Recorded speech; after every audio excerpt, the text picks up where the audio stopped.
سانحہ یہ تو نہیں کہ میں عین جوانی میں مری، سانحہ یہ ہے کہ میں بنا گور و کفن تیری دنیا میں رہی۔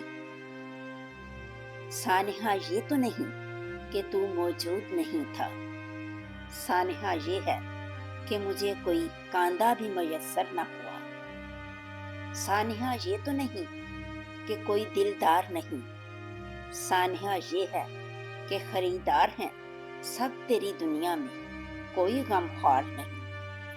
8 جولائی 2025 منگل کی شام کو ایک خبر بریک ہوتی ہے کہ معروف ماڈل اور اداکارہ حمیرہ اصغر علی ڈیفنس فیز 6 کراچی میں اپنے فلیٹ میں مردہ پائی گئی ہے اور ان کی لاش کم و بیش 1 ماہ پرانی ہے یا شاید اس سے بھی زیادہ، لیکن اب تو تصدیق ہو چکی ہے کہ یہ لاش کم سے کم 7 یا 8 ماہ پرانی لاش ہے۔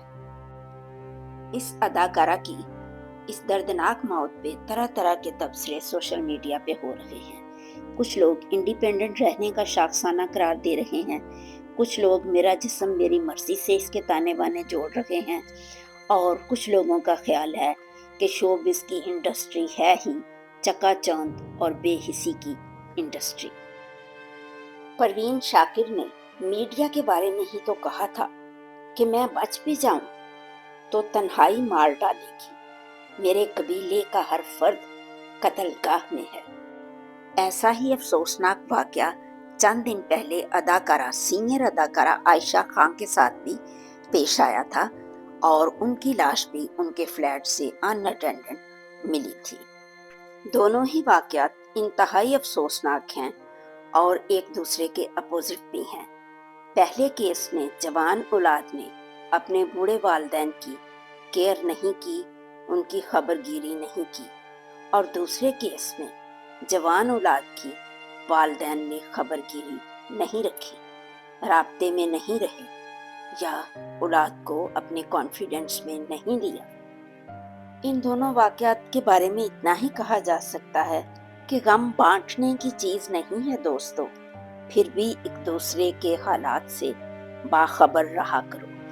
اصل چیز جو ہم آپ سے شیئر کرنے جا رہے ہیں وہ حمیرہ اصغر کے ایک کلاس فیلو کی تحریر ہے جو میری نظروں سے گزری اور میں آپ کے گوش گزار کرنا چاہتی ہوں۔ اس سارے میڈیا ٹرائل سے ہٹ کر میں آپ کو لیے چلتا ہوں 23 سال قبل 2002 college of arts and design Punjab university کے اولڈ کیمپس میں، جہاں میرا BFA گرافک ڈیزائن کی ڈگری میں پہلے سال کا آغاز ہوا۔ فائن آرٹس ایسا شعبہ ہے جہاں آج بھی لڑکوں کے مقابلے میں لڑکیوں کی تعداد زیادہ ہوتی ہے، کیونکہ آرٹ کے کیریئر میں روشن مستقبل کے امکانات بہت کم ہوتے ہیں۔ اس لیے لڑکیوں کے لیے اس شعبے کو زیادہ بہتر سمجھا جاتا ہے کہ انہوں نے کون سا زیادہ کمائی کر کے خاندانوں کو پالنا ہوتا ہے، شادی کروا کے محض گھرداری ہی تو کرنی ہوتی ہے۔ انہی لڑکیوں میں ایک حمیرہ اصغر بھی میری کلاس فیلو تھی، جس کی لاش 2 روز قبل اس کے فلیٹ سے دریافت ہوئی۔ خوبصورت اور معصوم چہرہ، کم گو اور اپنے کام سے کام رکھنے والی۔ مجھے یاد ہے یونیورسٹی لائف میں بھی اس کا حلقہ احباب بہت محدود رہا، وہ بہت زیادہ دوسروں میں گھلنے ملنے والی نہیں تھی۔ اسی کالج میں ناٹک نام سے ایک ڈرامہ سوسائٹی بھی تھی، جس کے روح رواں ہمارے کالج کے سربراہ پروفیسر شاہ نواز زیدی، جو خود بھی ایک منجے ہوئے اداکار اور گلوکار اور شاعر ہیں، وہ تھے، اور ساتھ پروفیسر احمد بلال تھے۔ حمیرہ گو کہ بہت اچھی پینٹر اور گرافک آرٹسٹ تھیں، لیکن اداکاری اور ماڈلنگ کا ٹیلنٹ بھی اس میں کوٹ کوٹ کر بھرا ہوا تھا۔ حمیرہ اصغر بھی ناٹک سوسائٹی کا حصہ بن گئیں، اور اس پلیٹ فارم سے اس نے اپنی اداکارانہ صلاحیتوں کو بہت جلد نہ صرف کالج کی سطح پر بلکہ نیشنل لیول پر بھی منوانا شروع کر دیا۔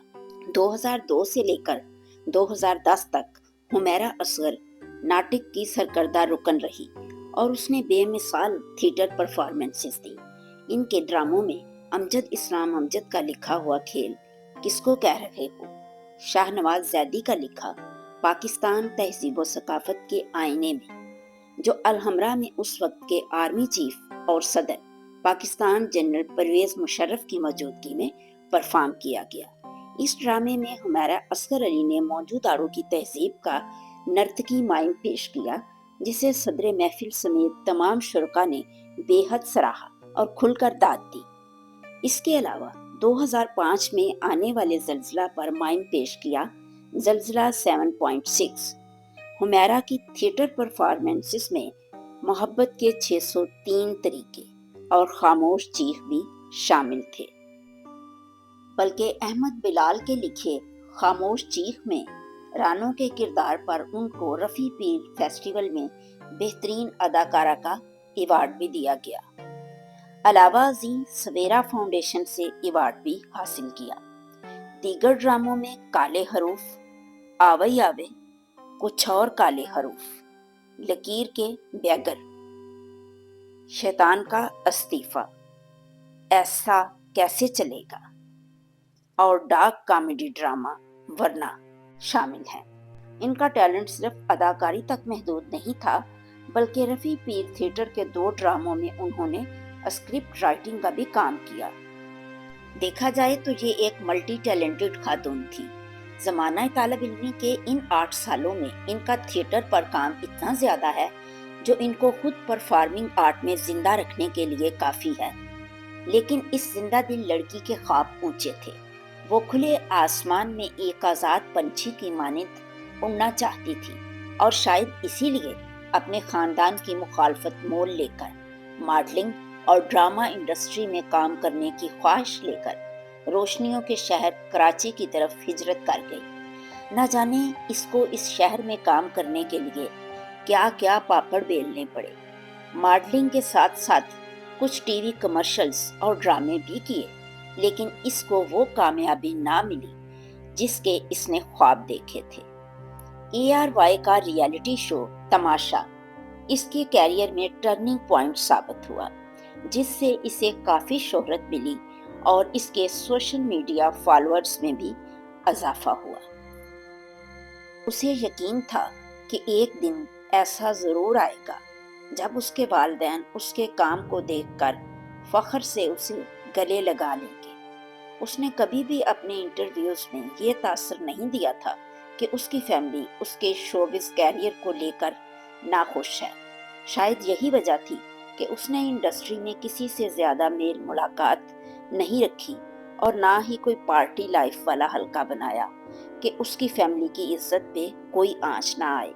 चूँकि इन सब चोंचलों के बगैर ये इंडस्ट्री किसी को कबूल नहीं करती, शायद इसी वजह से वो अपने अंदर ही घुटते घुटते डिप्रेशन का शिकार हो गई और घर से निकलना बंद कर दिया। मौत का तो एक दिन मुअय्यन है, लेकिन किसी ने इतना अरसा इसको मिस नहीं किया, मंजर से गायब होना महसूस ही नहीं किया और ना ही ढूंढने की कोशिश की, अपनों ने ना परायों ने।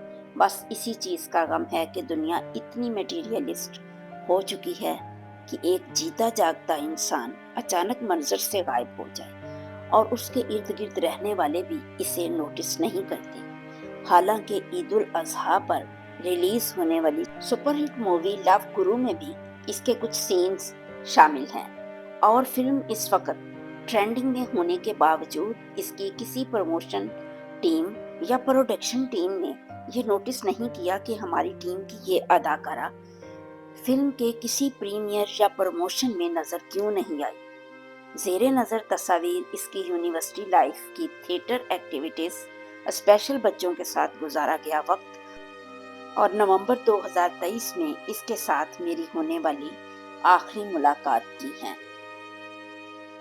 मोहम्मद इब्राहिम शहजाद, तहरीर 10 जुलाई 2025।